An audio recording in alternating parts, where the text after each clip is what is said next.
부처님께서 말씀하셨습니다. 아무리 짙은 어둠이라도 작은 등불 하나를 이기지 못하느니라.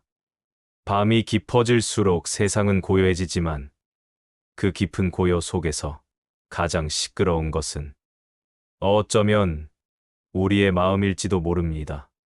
홀로 깨어있는 방 안에서 이런저런 생각들이 꼬리에 꼬리를 물고 이어집니다. 다 자란 자식들에게 오늘 내가 괜한 말을 보탠 것은 아닌지, 무심코 던진 말이 상처가 되지는 않았는지 후회가 밀려옵니다.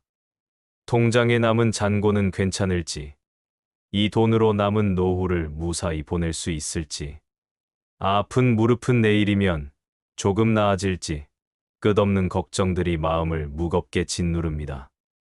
오늘 하루 내가 과연 잘 살아낸 것인지, 내일은 또 어떤 일들이 나를 기다리고 있을지, 그 후회와 불안이 밤바다의 작은 파도처럼 잠든 마음의 기스까지 쉴 새 없이 밀려옵니다.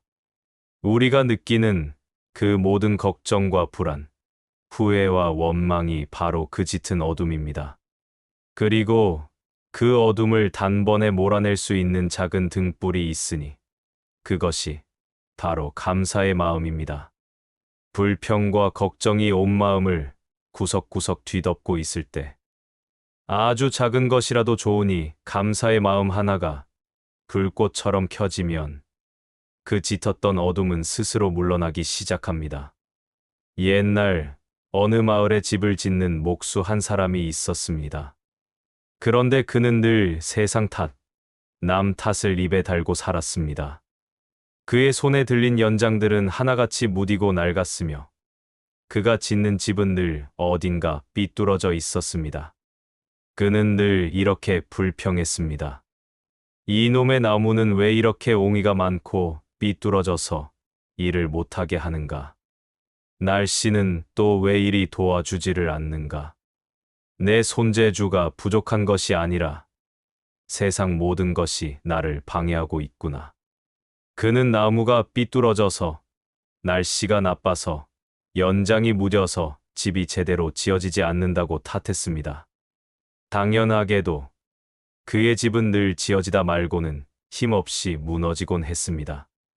그러던 어느 날, 그 마을을 지나던 한 스님이 목수가 일하는 모습을 한참이나 지켜보다가 조용히 다가와 말했습니다. 자네는 손에 쥔 망치와 못을 탓하고 저 삐뚤어진 나무를 탓하지만 정작 가장 삐뚤어져 있는 것은 자네의 마음을 다루는 저 망치일세. 마음의 망치가 삐뚤어져 있으니 아무리 곧은 못을 박으려 해도 못이 휘어지고 아무리 좋은 나무를 다루려 해도 집이 바로 설 리가 있겠는가. 목수는 그 말에 큰 충격을 받았습니다. 그는 처음으로 자신의 연장이 아닌 자신의 마음을 들여다보게 되었습니다. 그날 이후 목수는 연장을 탓하는 대신 자신의 마음을 먼저 다스렸습니다. 그는 매일 작업을 시작하기 전 자신의 연장과 나무를 향해 조용히 기도를 올렸습니다. 오늘도 나에게 이 나무를 다룰 수 있는 힘이 있음에 감사합니다. 나에게 집을 지을 수 있는 연장이 있음에 감사합니다. 삐뚤어진 나무지만 이 또한 귀한 쓰임이 있을 것이니 감사합니다. 신기하게도 그날부터 모든 것이 달라지기 시작했습니다. 삐뚤어졌던 나무가 갑자기 고다진 것이 아니었습니다. 삐뚤어진 나무를 바라보는 그의 마음이 고다진 것이었습니다.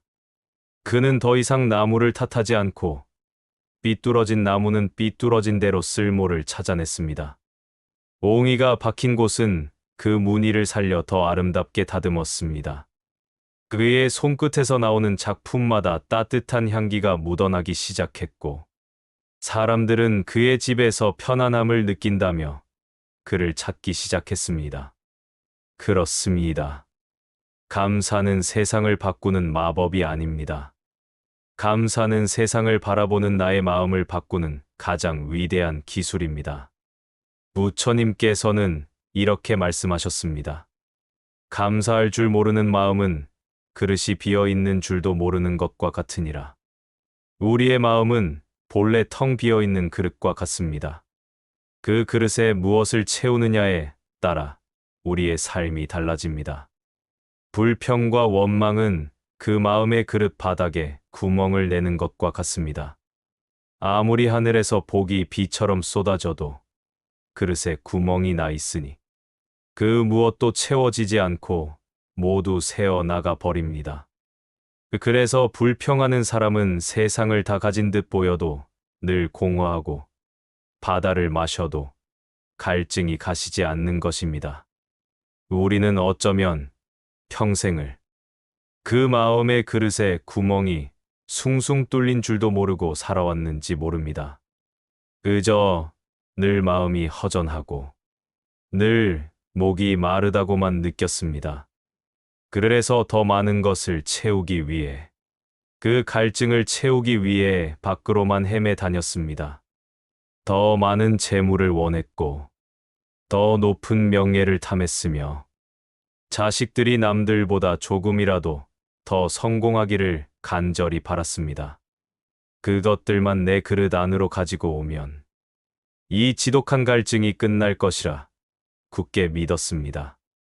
하지만 아무리 채우고 또 채워도 마음은 다음 날이면 어김없이 텅 비어버렸습니다.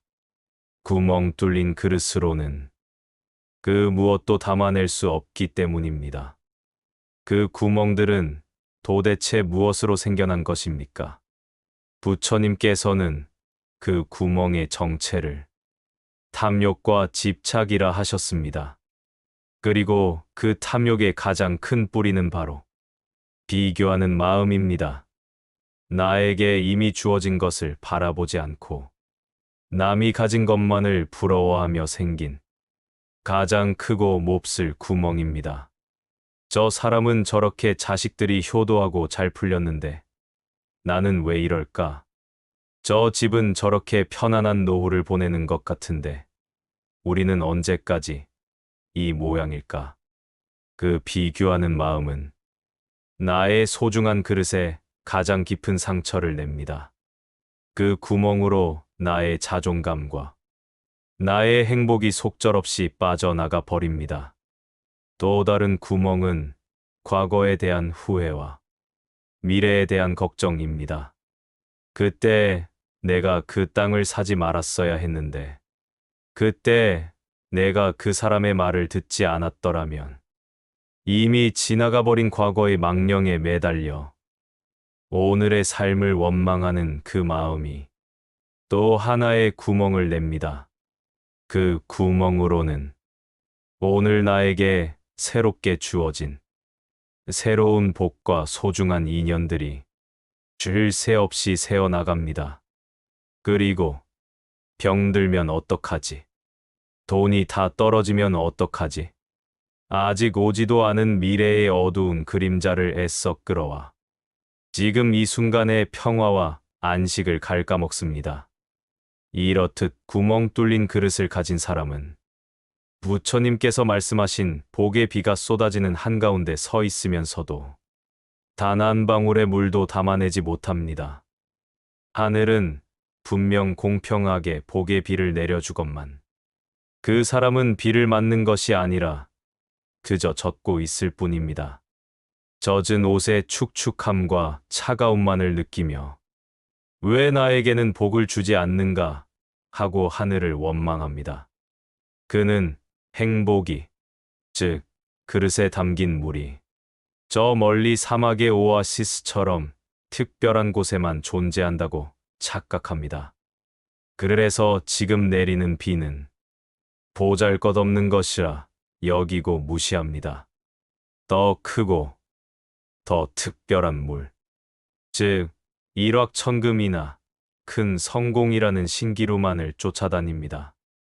하지만 설령 그 신기루를 쫓아 오아시스에 다다른들 구멍 뚫린 그릇으로는 물 한 모금조차 담을 수 없으니 그 갈증은 영원히 채워지지 않는 것입니다.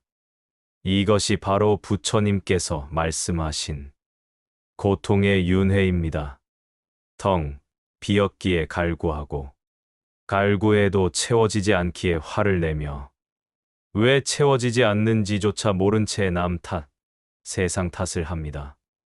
이 탐욕과 진노와 어리석음, 즉 탐진치가 바로 우리 마음의 그릇에 뚫린 가장 큰 세 개의 구멍입니다. 그렇다면 이 갈증에서 벗어나는 길은 어디에 있습니까? 더 많은 물을 구하러 밖으로 달려나가는 것이 아닙니다. 밖을 향하던 시선을 돌려 나의 텅 빈 그릇을, 그 구멍 뚫린 마음을 정직하게 들여다보는 것에서부터 시작해야 합니다. 나의 갈증이 물이 부족해서가 아니라 그릇이 깨져 있었음을 알아차리는 것. 그것이 바로 깨달음의 첫걸음입니다. 우리는 그 구멍을 메워야 합니다. 더 많은 복을 구하기 전에 지금 내리는 이슬 한 방울이라도 담을 수 있도록 나의 그릇을 수리해야 합니다. 불평과 원망, 비교와 후회라는 흙탕물을 깨끗이 비워내고 그 뚫린 구멍을 정성껏 메워야 합니다. 감사는 그 구멍을 정성껏 메워주는 손길입니다. 아주 작은 감사의 마음이라도 내기 시작하면 그 구멍은 단단하게 메워집니다. 그렇게 메워진 그릇에는 아주 작은 이슬 한 방울이라도 고이게 됩니다. 그래서 감사하는 사람은 비록 가진 것이 적어 보여도 그 작은 것에서 만족을 알고 적은 물 한 모금으로도 온전한 기쁨을 느끼며 목을 축일 수 있는 것입니다. 어느 깊은 산사의 절에는 앞을 보지 못하는 한 노스님이 계셨습니다. 그런데 그 스님은 하루에 3번씩 아침과 점심 그리고 저녁에 꼭 법당 앞마당에 나와 하늘을 향해 공손히 합장을 올렸습니다. 그 모습을 지켜보던 많은 사람들이 궁금하여 스님에게 물었습니다. 스님, 스님께서는 저 푸른 하늘도 눈부신 태양도 보이지 않으시는데 어찌하여 매일 저 하늘을 향해 절을 하십니까? 스님은 그 질문에 온화한 미소를 지으며 답했습니다. 나는 비록 두 눈으로 하늘의 빛깔을 볼 수는 없지만 나의 온몸으로 하늘을 느낄 수는 있습니다.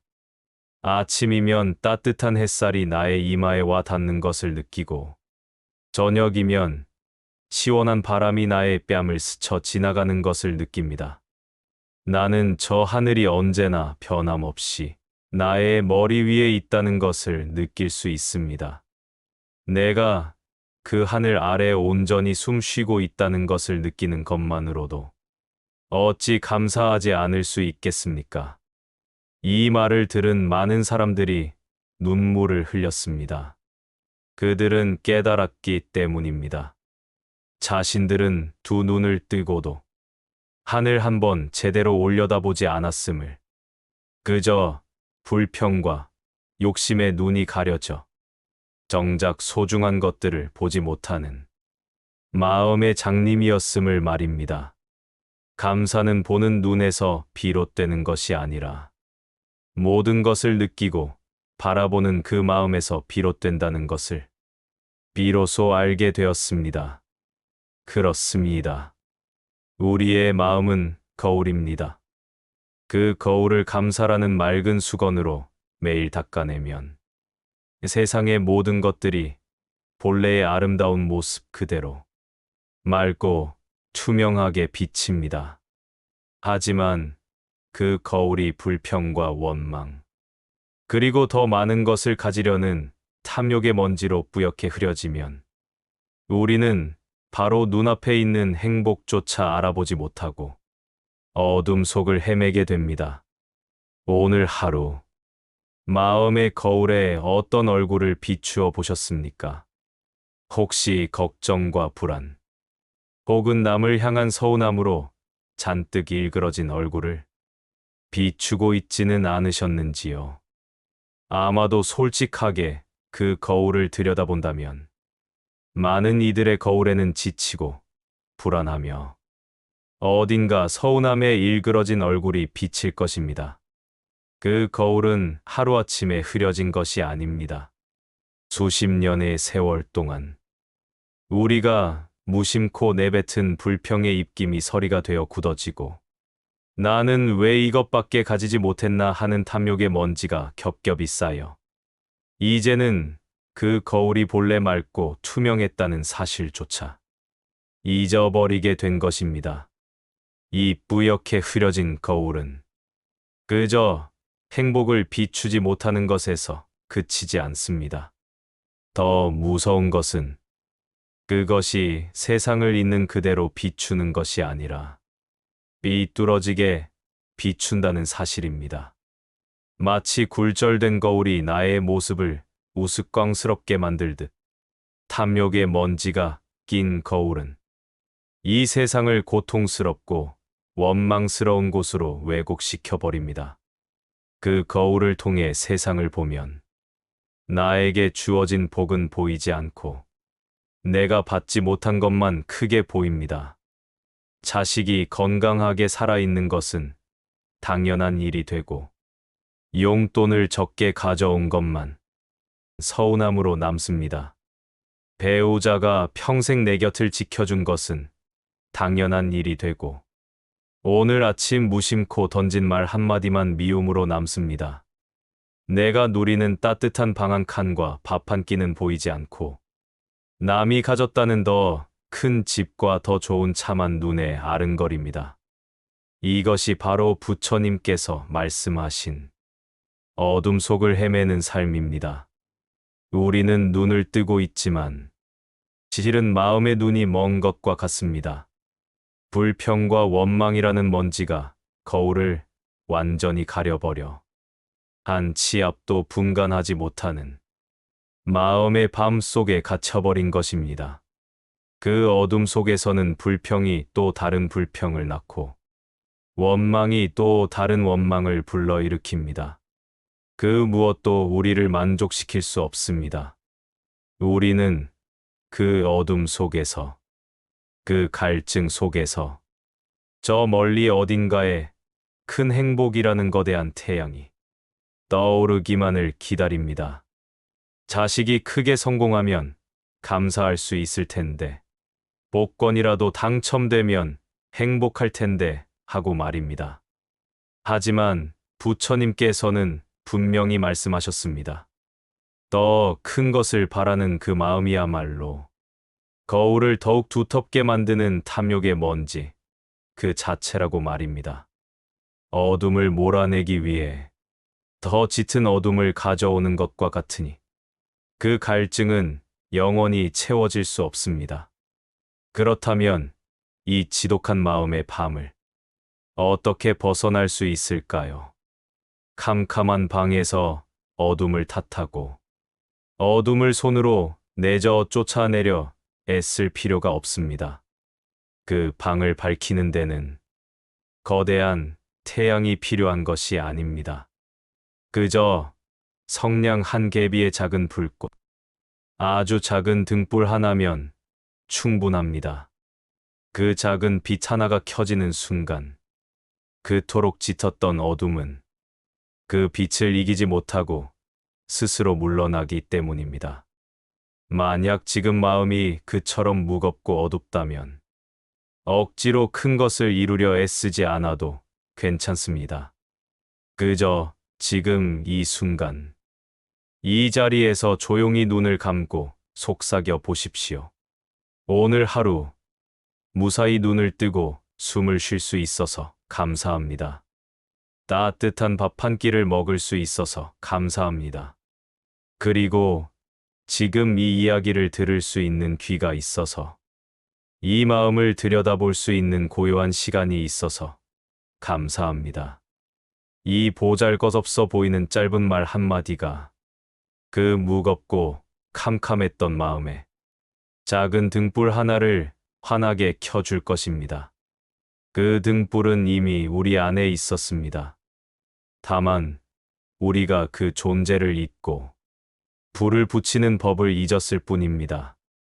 그 등불에 불을 붙이는 첫 번째 행동이 바로 가지지 못한 것을 향해 있던 시선을 돌려 이미 가지고 있는 것을 바라보는 것입니다.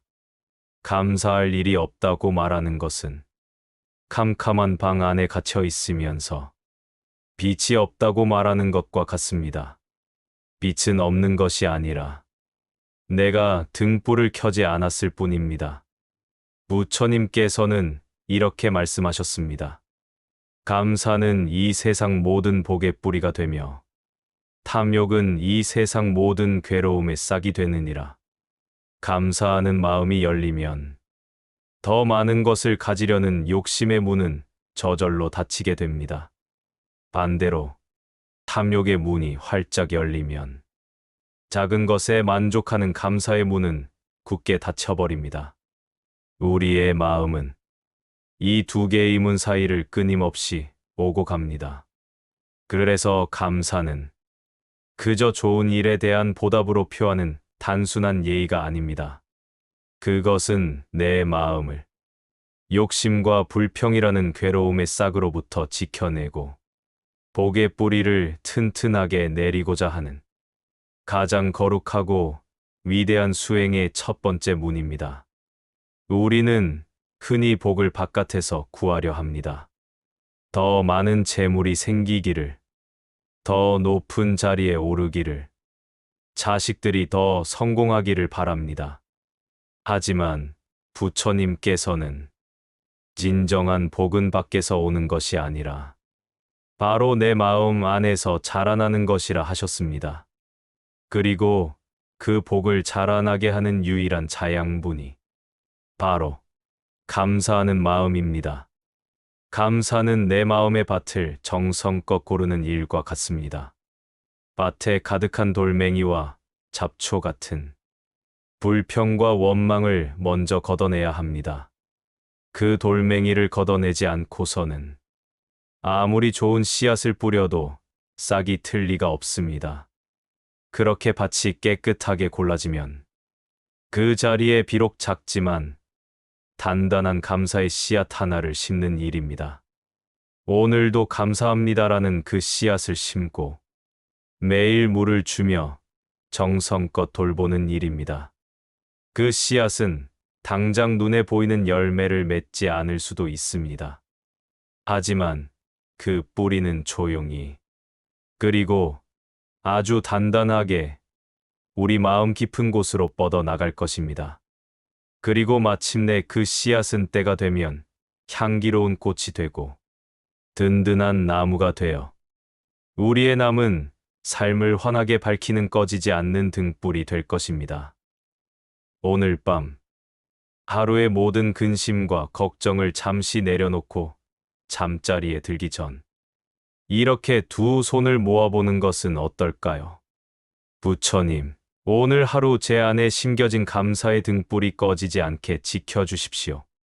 행여나 내일 아침 불평과 걱정이라는 어두운 그림자가 다시 찾아오거든 이 마음속 작은 빛으로 나아갈 길을 환히 비추게 하여 주십시오.